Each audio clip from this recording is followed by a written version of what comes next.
Hi, I'm Margaret Evans, and today I'm going to show you how to improve painting creatively from your photographs without copying them.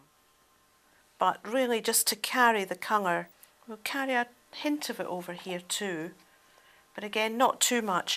You have to be careful with foreground that you don't have too many fringe grasses that come on both sides of the picture.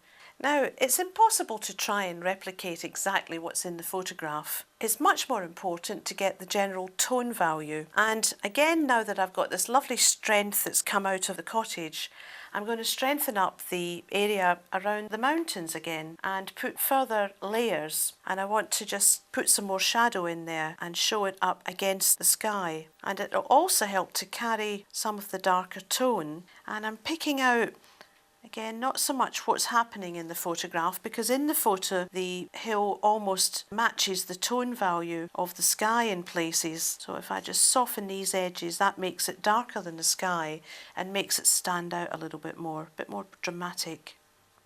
So I've now got a little bit more contrast between the sky and the top of the mountain.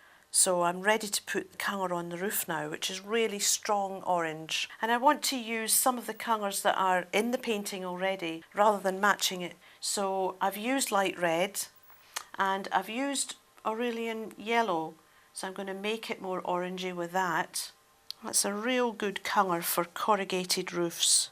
One part that is beginning to annoy me slightly is that I want to push that hill back and bring the rest forward. So I'm just going to pick that out with a little bit of colour across there and then just dilute the brush and pull that out. I like the highlight that's on top there, I don't want to lose that, so I'll just darken that a little bit more. There's a touch of brown there, gives the feeling of a little bit of a dip in the ground in that area. And I've still got the green that I made earlier for the foreground, and it's quite a nice sunny green, so we could pick out some areas for grass and build up on this, especially on this pathway here where it needs a little bit of link up.